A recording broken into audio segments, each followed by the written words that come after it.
Hey, what is happening, Mudhead Nation? Each Day Each here. I'm back with another one of my Madden 15 Ultimate Team player reviews. We did the halfback yesterday, so let's jump into the quarterback today. I have upgraded from Cutler to Marino.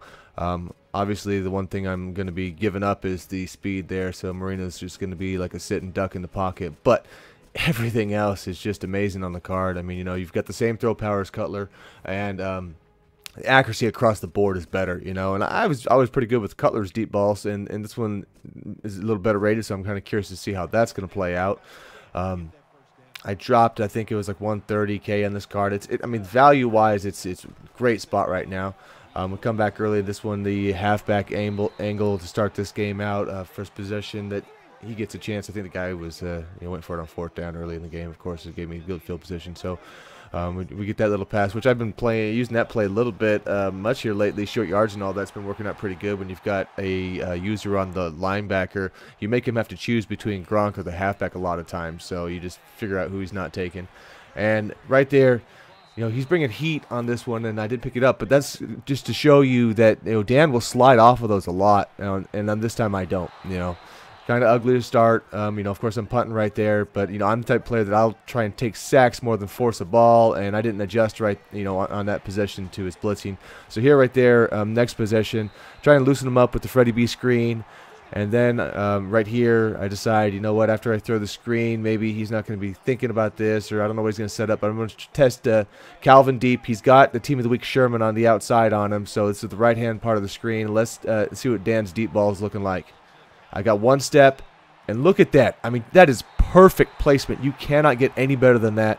And, I mean, that's good. I don't know. I didn't check it out, but at least 60 yards down the field, you know, in the air, and perfect placement. With Cutler, a lot of times on those, I'd still have to make a jump ball, which would lead to, you know, stuff. And there's just showing his guy, 97 speed right there for Deion Sanders on my Richard Sherman, and because he didn't get the, you know, the pass the way Marino is, I'm able to break that up. You know, that's the difference between having a guy who's, you know, accurate and has the deep power. So we get in here, second 19. I probably took another sack, so I'm going to try and get him in the man coverage beater right here. It's Gronk underneath, which works. I, you know, basically send everybody else deep, and I just slant Gronk underneath, and that worked. Got me to 3rd and 2 at least, and back to the halfback angle. And like I say, it's going to be a choice for me between Gronk and the running back on that play, and I take Gronk on it. So 14-14 here, fourth quarter, to see if we can get some clutch play out of Dan. And again here, I'm kind of mixing up this play. It depends on where I see him covering. And this time he goes for Gronk, and I'm going to go out to the halfback. Finds a hole. I'm looking for contact there. You see, I cover up, but he does, you know, he's nobody there, so it just walks right in. You know, it's just the read. You got to make those reads on it. And look at this man coverage. And that's the 93 Clay, and man, picking that off there to seal up the game pretty much for me. 21-14 already there. You know, that could have went down, tied it up. You know, I run a nice little 1 QB contain on it, and it works out. You know, kind of trying to hold Russell in check. And I guess I just must have shown this just to show the end of it, since, you know, when I get near the goal line, I like to show the finish of the drive, I guess. So here we go, and in the end of the game, he's going to go up again, trying to make a play on Sherman. You smoke Sherm? And, you know, I'll tell you just about this card. This guy doesn't like to go down. It's kind of funny. I'm just sitting there messing around, and when Sherman picks the ball off, he's, you know, one of the tougher guys to tackle as far as, you know, he'll take hits and bounce off a lot. So here we go. I guess end of the game here, trying to wrap it up. But, you know, I, of course, want to get some plays in for the review part of it, and we're going to test it deep again. Another perfect pass, but this time, you know, the cornerback breaks it up. That's the Team of the Week to lead, but perfect placement again. I mean, I couldn't ask for anything better on that. So, right, you know, first game I'm using them, I'm really liking what I'm seeing as far as that deep ball goes. And he's testing Sherm again, and that's definitely going to wrap up the game.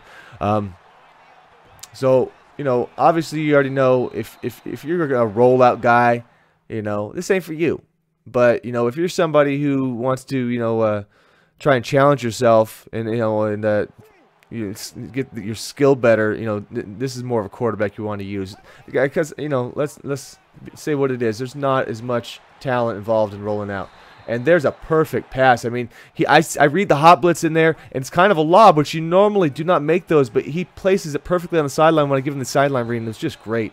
And go back to that. I say anybody can roll out and wait for coverage to break and throw to wide open guys. That is the easiest part of the game. That's why so many people do it. You know, if you really want to challenge yourself and be good at the game and start reading defenses. These pocket passes are where it's at. But I'm not going to fault anybody, whatever they want to do. You know, I understand you just want to win, have fun with it. So, you know, it's all preference at that point. But again, here we go, guys. This is the theme here. Perfect placement on these deep balls. I get one step on these corners, and Dan is not missing. I mean, this, you know, that's something that the value of that alone is worth a hell of a lot more than the 130 the card is. And look at that, down the sideline, he allows me enough room to actually get my feet tiptoe in and make that play. That's one of the plays I like to go to in the games. You'll see that one, you know, a few times in here, just because I noticed if I can get time to pass, that breaks it up. And there's one of the incompletions. I don't have a lot of incompletions with Dan. If I ever look at the stat chart, a lot of them come from me sitting in the pocket and then just maybe throwing the ball before I take a sack. I don't really show those plays. It's not, you know, that's nothing on Dan or whatnot. Very, very rarely has he even made a bad throw. The few picks that I have thrown with him have been my fault, you know, and I'll say that. And look at this, you know, the guy scores.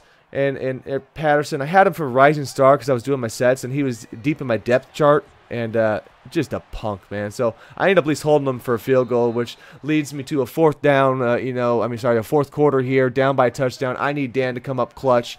Going to have to lean on him for a big throw here. And I find Freddie B, and he just perfect placement again, you know. Guys who don't have that throw power or can't zing it in there that way, you know, those balls may not make it to them. So here we go in the overtime. I got the ball first. Let's see if we can drive down. And there's a comeback route. You know, I don't throw that one often, but I want to get some different pass plays in, just so you can see, and he nails that just perfect. I mean, it's a timing type play, so it's whatever you're going to get out of it. And here we go again with that little, you know, the tight end halfback option type play I like to run. Didn't get as much on that one, but he was covering. And nice play again. Right in front, you know, you got to do a little face-catching jump on that, but that was ideal pass again for him. So we're getting down here. We, of course, need the touch, and there's the interception. That's just Kuechly making a great break. I probably threw it a little late, and it wasn't a perfect pass, but, you know, all in all, I could have avoided that. I don't really put too much of that. It was probably more on me than him. But, you know, obviously it's a bad time to throw because now, you know, if he scores, it's over. But, you know, Team of the Week Mac, back-to-back sacks, making plays for me. And here's Patterson again. And he fumbles, and I'm lucky enough that it goes out of bounds. That guy will never see the field again for me. He wasn't really there intentionally, but I do pick up the Devin Hester afterwards. And right there, I just forced a pass. I didn't have the step on him. I could have, had I made the correct, you know, adjustment on Calvin, I probably could have got a jump ball catch attempt at that, but again, that wasn't a bad pass. He threw it where if he overthrew that, it would have been picked. So it was a good play. And there we go, clutch at the end, and just wrapping this game up. I ended up having to settle for the field goal after taking some runs because he went for it on that fourth down, as you saw. So game, you know, this is like the game 2 or 3 for me with him. Again, that was, you know, no complaints at all. And here we go, Dan with time. We're going to work the sidelines in this game and Gronk a lot. And he nails it. You know, able to get both feet down. And I think that for this game, this is the theme. It's a lot of Gronk and a lot of sideline catching. You know, tight windows right there. And, you know, that's the only downside to Gronk when I throw plays like that is every so often I'll get one of those fast little corners on him, and those type of plays can get jumped if the pass isn't perfect. That's just a little shovel one that I came up with a little bit ago. It's just it requires 2 hot route adjustments. But, you know, if they don't have a man coverage on it, or if they're not running too many zones to the front, that will normally have 1 blocker pickup. And there we go. You know, he allows Demarius to get the toe tap.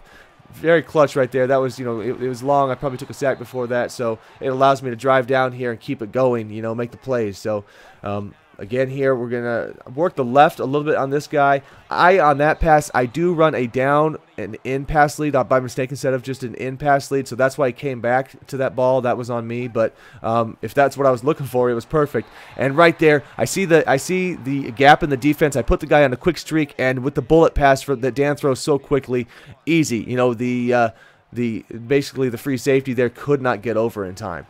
So on these drags, all these type of plays, mid-route, again, the accuracy across the board is going to be excellent on this guy.